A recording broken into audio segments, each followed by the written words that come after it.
유대인들이 이 할례를 얼마나 중요한지 아마 성경을 좀 읽어보신 분들은 아실 것입니다. 유대인들은 할례를 생명처럼 중요하게 여깁니다.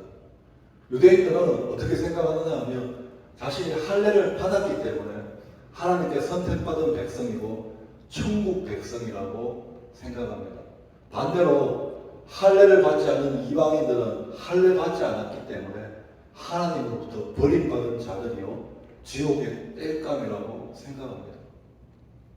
유대인들에게 이렇게 할례는 자신이 하나님께 선택받은 백성, 하나님과 언약을 맺은 백성, 천국의 백성이라는 어떤 보존과도 같기 때문에 생명처럼 유대인들은 할례를 중요하게 생각합니다.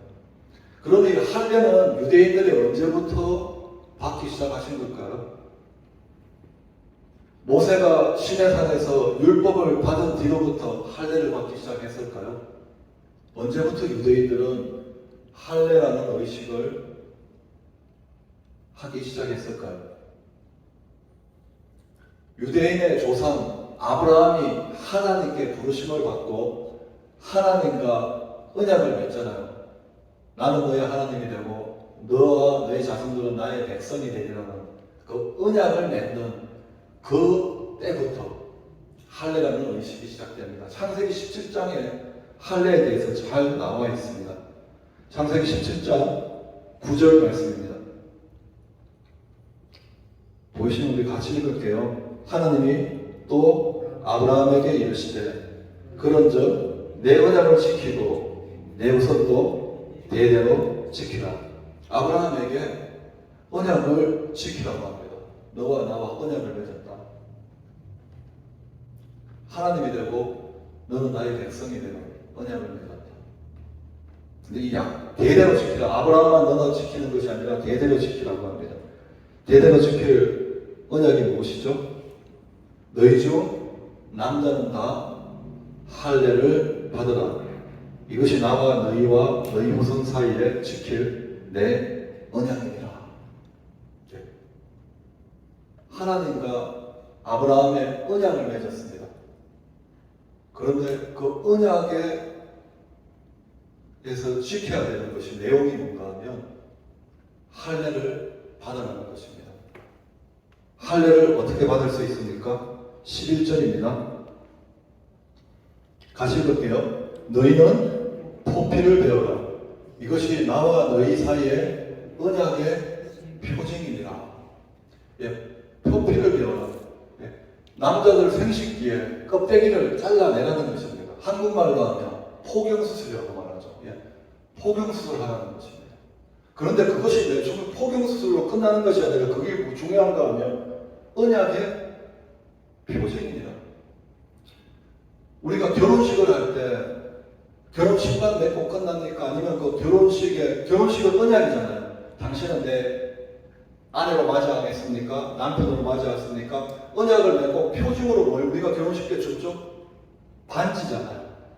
반지를 서로 주고받아서 그걸 결혼식 언약, 남편과 아내의 언약의 표징으로 우리가 가지고 있잖아요. 그래서 그거 반지 끼고 있으면 유부녀 이렇게 되는 거잖아요. 하나님과 아브라함과 그 후손이 언약을 맺었습니다. 마치 결혼하는 것처럼 나 너희 하나님이 되고 너희들은 이제 내 백성이 되는 것이다. 그리고 반지를 주고받은 것이 아니라 할례를 해라. 그러면 이제 너희 나의 백성이라는 언약의 표징이다. 이스라엘 백성들은 하나님과 언약을 맺고 반지를 끼고 다닌 것이 아니라 할례를 행하고 몸에 반지를 끼듯이 할례를 행하고 그것을 언약의 표징으로 가지고 다녔습니다. 아주 자랑스럽게. 이것이 내가 하나님의 언약 백성이라는 증거다, 표시다, 확정이다. 나는 천국에, 나는 구원에 속한 사람이다. 나는 하나님의 은혜 안에 있는 사람이다. 그렇게 언약의 표징으로 할례를 다 행했습니다. 할례를 받지 않으면 어떻게 될까요? 14절 할례를 받지 아니한 남자 곧 그 포피를 베지 않는 백성 중에서 끊어지니 그가 내 언약을 배반하였습니다. 할례 받지 않으면 반지 안 낀 거나 마찬가지라는 겁니다. 백성 중에서 끊어진다는 것입니다. 하나님의 백성 중에서, 하나님의 선택받은 백성 중에서, 천국 백성 중에서, 구원받은 백성 중에서, 은혜 받은 백성 중에서 끊어진다는 것입니다. 하나님의 은혜로부터, 하나님의 구원으로부터, 하나님의 생명으로부터 할례를 받지 않으면 끊어진다는 것입니다. 그래서 유대인들에게 할례는 너무너무 중요했습니다. 사실 할례를 받지 않으면 유대인이 될 수가 없었습니다. 그 다음 절 14절 말씀입니다. 13절 말씀입니다.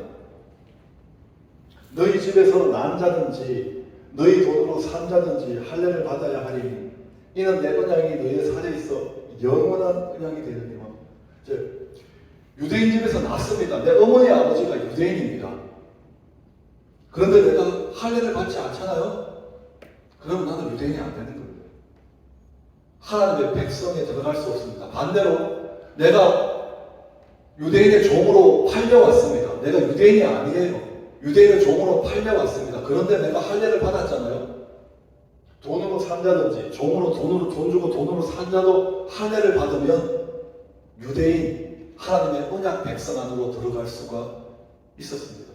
하나님의 구원의 언약 안으로 들어갈 수가 있었습니다. 정리하면 내가 유대인으로 태어나도 할례 받지 않으면 하나님과의 언약 안으로 들어갈 수가 없었고 하나님의 은혜의 언약 안으로 들어갈 수가 없었고 내가 유대인이 아니더라도 돈으로 유대인 집에 팔려왔더라도 할례를 받으면 나는 유대인이 아니지만 하나님의 언약 안으로 은혜의 언약 안으로 들어갈 수 있다는 것입니다. 혈통이 중요한 것이 아니라 뭐가 중요하죠? 할례가 중요하다는 것입니다. 유대인에게 이렇게 할례는 중요한 것이었습니다. 유대인으로 만들어주는 것이 유대인을 하나님의 언약 백성으로 만들어주는 것이 혈통이 아니라 할례였다는 것입니다. 이 할례에 대해서 이렇게 우리가 묵상하면서 이런 질문을 던지게 됩니다. 그러면 여자는 할례를 받지 않으면 하나님의 백성에서 끊어진다고 하는데 여자는 할례 받을 수 없는데요? 그럼 여자는 하나님의 백성이 될 수 없다는 것입니까? 두 번째, 할례만 받으면 율법 안 지키고 내 마음대로 다 살아도 여전히 나는 하나님의 언약 안에 머물 수 있는 것입니까? 이런 질문을 가지게 되죠. 세 번째, 우리는 지금 하나님의 복음 안에 살고 있는데 우리도 지금 할례를 받아야 되나? 그러면 영원한 언약이라고 했는데 할례는 그럼 우리도 하나님의 언약 백성 안에 안 끊어지고 거하기 위해서는 우리도 지금 할례 받아야 되냐? 이런 세 가지 질문을 던지게 됩니다. 할례 받지 못하는 여자는 어떻게 해야 되나? 할례만 받으면 율법 안 지키고 아무렇게 살아도 되나? 그러면 오늘 예수 믿는 나도 할례 받아야 되나?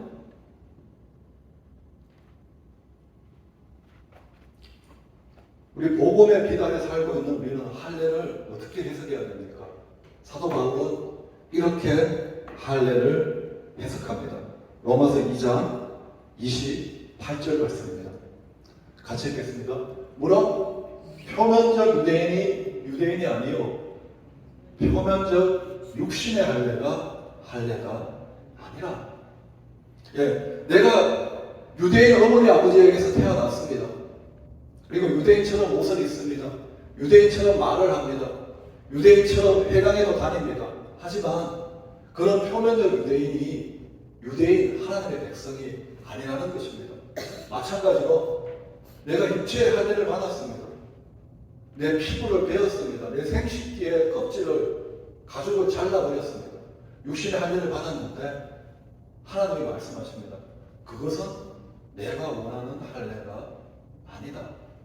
그것은 내가 인정하는 할례가 아니다. 그것은 내가 기대하는 할례가 아니다. 그럼 어떤 유대인이 진짜 유대인이고 어떤 할례가 하나님이 원하시고 하나님이 인정하시는 진짜 할례입니까? 그 다음 절에 말씀하죠. 오직 이면적 유대인이 유대인이요. 할례는 어디 하라고요? 할례는 육체에 하라고요? 마음에 할지니. 마음의 할례가 진짜 할례하는 겁니다. 어떤 유대인이 진짜 유대인입니까?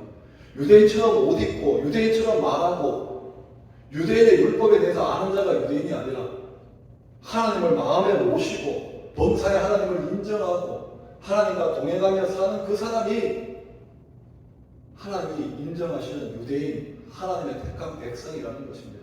내가 유대인으로 태어나지 않았지만 하나님을 내 마음에 모시고 그 하나님을 범사에 인정하고 하나님을 경외하며 율법을 따라 사는 이방인이 하나님이 인정하시는 유대인, 하나님의 백성이라는 것입니다.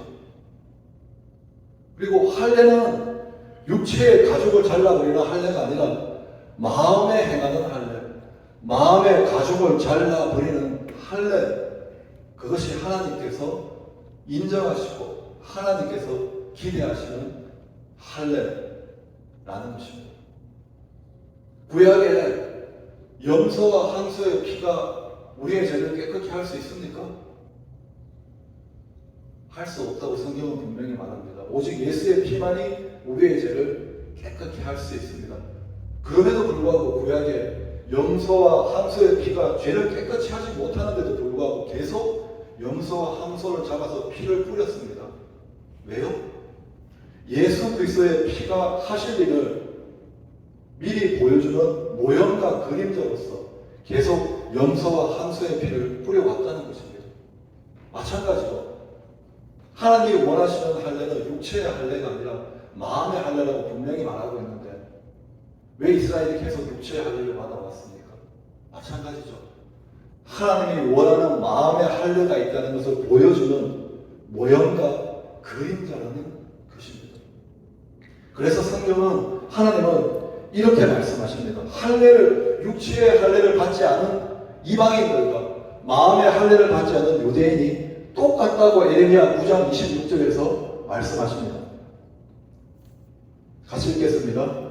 곧 애국과 유다와 에돔과 암몬 자손과 모압과 및 강야의 삶에서 살점을 깎은 자들에게라. 물론 모든 민족은 할례를 받지 못하였고 이스라엘은 마음의 할례를 받지 못하였느라 하셨느니라. 모든 민족들, 애국, 에돔, 암몬, 모압 이런 민족들은 할례를 받지 못했습니다. 육체의 할례를 받지 못했다고 말씀하십니다. 이스라엘은 육체의 할례는 받았습니다. 그런데 뭘 못 받았죠? 마음의 할례를 받지 못했다고 말합니다. 하나님은 육체의 할례를 받지 못한 다른 민족들과 육체의 할례는 받았지만 마음의 할례를 받지 못한 유대 민족들을 하나님은 동일하게 할례를 받지 않으셨다고 말씀하십니다. 왜? 하나님이 원하시는 할례, 하나님이 인정하시는 할례는 육체의 할례가 아니라 마음의 할례이기 때문입니다. 그러므로 오늘 우리가 복음 안에 율법이 아니라 복음 안에 살고 있는 우리는 육체의 할례는 받지 않아도 됩니다. 할렐루야! 그런데 마음의 할례는 받아야 됩니다.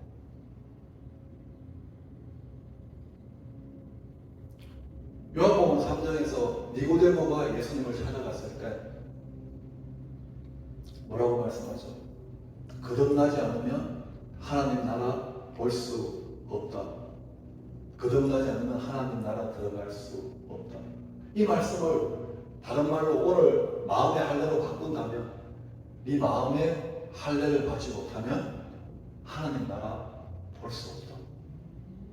내 마음의 육체의 할례가 아니라 네가 유대인이라도 네가 그리스도인이라도 마음의 할례를 받지 못하면 하나님 나라에 들어갈 수 없다는 말과 거듭나지 못하면 하나님 나라 들어갈 수 없다는 말과 동일한 말씀이라는 것입니다. 오늘 우리 그리스도인들은 육체의 할례를 받지 않아도 되지만 마음의 할례는 받아야 됩니다. 간절히 사모해야 됩니다. 복음이 무엇입니까? 오늘 하나님께서 이 마음의 할례를 우리에게 베풀어 주시겠다고 말씀하십니다. 할렐루야. 오늘 본문 말씀 우리 같이 한번 더 읽어볼까요? 내 하나님 여호와께서 내 마음과 내 자손의 마음에 할례를 베푸사 너로 마음을 다하며 뜻을 다하며 내 하나님 여호와를 사랑하게 하사 너로 생명을 얻게 하실 것이며. 저는 이 말씀 붙들고 매일 기도하고 있습니다. 하나님, 이 말씀하신 대로 기도는 이 말씀 붙들고 하는 거거든요. 하나님, 분명히 신명기 30장 6절 말씀에 내가 먼저 해달라고 한 것이 아니라 하나님께서 우리의 마음의 할례가 필요한 줄 아시고 네 마음만 아니라 네 자손의 마음에도 할례 베풀어 주시겠다고 약속하셨죠? 이 말씀대로 나와 내 자손의 마음에 할례 베풀어 주시옵소서. 이 말씀대로 살아가는 성도님들의 마음에 할례를 베풀어 주시옵소서. 이것이 우리의 기도의 제목이 되기를 예수 그리스도의 이름으로 축원합니다. 하나님이 왜 마음의 할례를 그렇게 원하시는가? 마음의 할례를 베풀어 주시는 하나님의 목적이 무엇입니까?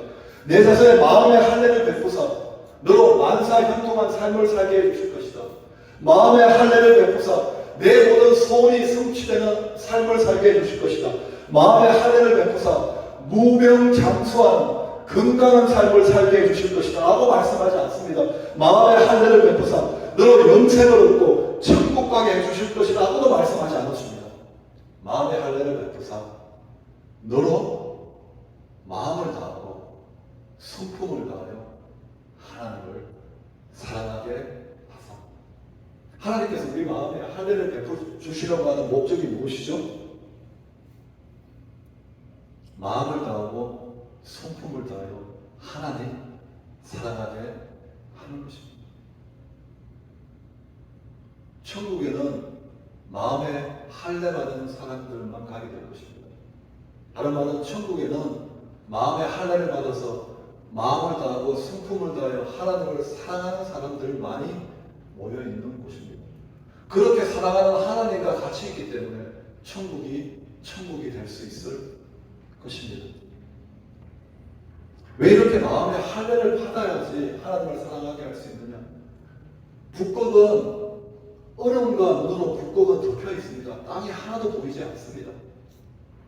마찬가지로 죄에 물든 우리의 마음은 육체의 정욕과 안목의 정욕과 이생의 자랑으로 우리의 마음이 덮여 있습니다. 그래서 눈에 보이는 세상과 세상의 것들을 더 사랑하지 보이지 않는 하나님을 사랑한다는 것은 마치 중력을 거스려 내가 공중을 걸어다니는 그려고 하는 것만큼 불가능한 일입니다. 우리 마음이 북극이 얼음으로 덮여져 있던 우리의 마음이 육체의 정욕, 안목의 정욕, 죄악으로 덮여져 있기 때문에 마음의 할례를 받지 않으면 이 두꺼운 북극의 얼음이 걷어지듯이 우리 마음이 가죽이 잘려나가지 않으면 우리는 마음을 다하고 하나님을 다하여 사랑하는 데 이룰 수 없다는 것입니다. 교회 다니는 사람들 많이 만납니다. 목사님들 많이 만납니다. 장로님들 많이 만납니다. 그런데 정말 마음을 다하여 성품을 다하여 하나님을 사랑하는 가장 중요한 계명을 따라 사는 그런 그리스도인, 그런 목사, 그런 장로, 그런 집사 만나기가 왜 힘들까요? 마음의 할례를 받지 못했기 때문입니다. 오늘 우리가 받아야 될 것은 마음의 할례입니다. 내가 마음의 할례 받았는가 안 받았는가 확인할 수 있습니다. 마음의 할례를 받은 사람은 하나님 사랑합니다. 그리고 그 마음속의 소원은 하나님을 더 사랑하고 싶은 소원을 가지고 있다면 그 사람은 마음의 할례를 받은 사람일 것입니다. 하지만 하나님을 사랑하는 마음도 없고 하나님을 더 사랑하고 싶은 소원과 갈망과 열망도 조차 없다면 마음의 할례를 받았다고 말할 수 없을 것입니다. 간절히 하나님께 마음의 할례를 구해야 될 것입니다. 누가 하나님의부터 마음의 할례를 받을 수 있습니까? 야고보 4장에 하나님을 가까이 하나 그리하는 너희를 가까이 하시리라. 하나님 누구를 가까이 하신다고요? 하나님을 가까이 하는 사람을 하나님께서 가까이 한다고 말씀하십니다. 마음의 할례는 하나님만이 행하시는 일이 아니라 우리도 동참해야 되는 일입니다. 에레미야서 4장 4절 말씀입니다. 같이 읽겠습니다. 유다인과 예루살렘 주민들아, 너희는 스스로 할례를 행하여 너희 마음 가죽을 베고.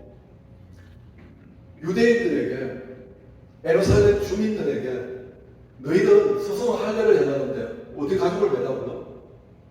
생식계의 가죽, 육체의 가죽이 아니라 너희 마음 가죽. 예, 북극이 얼음과 문으로 덮여있다. 우리 마음이 덮여있잖아요. 죄로 덮여있잖아요. 정욕으로 덮여있잖아요. 그 마음 가죽을 잘라 버리라는 것입니다. 그렇게 이 할례는 하나님만이 하시는 일이 아니죠. 하나님이 아까 우리 본문에서는 너희 마음에 내가 할례를 베푸겠다고 하나님께서 말씀하셨지만 오늘 에레미야 4장 4절에서는 너희가 스스로 할례를 행하는데 마음 가죽을 너희 스스로 베라고 합니다. 할례는 하나님만이 하시는 일이 아니라 하나님과 내가 함께하는, 동역해야 되는 일입니다. 마음 가죽을 베야 됩니다. 하나님을 싫어하는 내 마음 가죽을 잘라버려야 됩니다. 세상을 사랑하는 내 마음 가죽을 잘라버려야 됩니다. 그런데 마음은 눈에 보이지 않는데 눈에 보이지 않는 이 마음의 가죽을 어떤 칼로 자를 수가 있습니까? 세상에 다이아몬드를 자를 수 있는 칼이 있다고 해도 우리 마음 가죽은 자를 수가 없습니다. 우리의 마음의 가죽을 자를 수 있는 것은 오직 하나. 히브리서 4장 12절에 우리 마음을 자를 수 있는 한 가지 유일한 검이 등장합니다. 히브리서 4장 12절 하나님의 말씀은 살아있고 활력이 있어 좌우의 날선 어떤 검보다도 예리하여 혼과 영의 마음이 들어갑니다. 마음과 간절과 골수를 찔러 쪼개기까지 하며 또 우리의 마음과 생각을 뜻을 판단하나니 다른 칼로는 우리 마음에 할례를 행할 수 없습니다. 다른 칼로는 우리 마음의 가죽을 베어낼 수가 없습니다. 오직 좌우의 날선 검보다도 예리한 영과 혼과 마음과 간절까지 쪼갤 수 있는 말씀의 검으로만 우리 마음의 할례를 행할 수가 있습니다. 우리 마음 가죽을 잘라버릴 수가 있습니다. 제가 매일 휴대합시다, 묵상합시다 라고 하는 이유가 여기에 있습니다. 말씀의 검만이 우리의 마음 가죽을 벨 수 있기 때문에, 말씀의 검으로만이 우리 마음에 스스로 할례를 행할 수 있기 때문에 매일 큐티합시다. 매일 말씀으로 나갑시다 라고 여러분에게 예수 그리스도의 이름으로 권고하는 것입니다. 말씀과 멀어지면 마음의 할례를 절대로 받을 수가 없습니다. 말씀과 멀어지면 말씀의 검으로 우리 마음 가죽을 베낼 수가 없습니다. 우리가 말씀의 검으로 매일매일 큐티하며 5분 10분이라도 좋습니다. 말씀의 검으로 우리의 마음을 덮고 있는 하나님 싫어하는 마음을 잘라버리고 세상을 사랑하는 마음을 잘라버리고 그 하나님께 무감각하게 만드는 그 마음 가죽을 잘라버릴 때 하나님께서 새 마음을 부어주시므로 우리가 마음을 다하고 성품을 다하여 하나님을 사랑하는 진정한 천국 백성의 특징을, 성품을 소화하게 되는 줄 믿습니다. 날마다 말씀의 검으로 마음의 가죽을 베며 마음의 할례를 행하시는 우리 말씀대로 성도님 되시기를 예수 그리스도의 이름으로 축원합니다. 말씀을 정리하겠습니다. 가장 중요한 계명이 무엇이죠? 내 마음을 다하고 목숨을 다하고 뜻을 다하여 힘을 다하여 주 너의 하나님을 사랑하라. 이것이 가장 크고 중요한 계명이라고 말씀하셨습니다. 우리 인생의 가장 중요한 의무가 하나님 사랑하는 것인 줄 믿습니다. 우리가 하늘나라에 가서 하나님께서 우리에게 물어보실 것은 너 정말 하나님 사랑했냐 이것일 것입니다. 그런데 중요한 것은 11조는 마음에 할례 받지 않아도 할 수 있습니다. 주일 성수는 마음에 할례 받지 않아도 할 수 있습니다. 하지만 마음 다해서 하나님 사랑하는 것은 마음에 할례 받지 못하면 할 수 없습니다. 가장 중요한 개념은 정말 마음에 할례 받은 사람만이 지킬 수가 있습니다.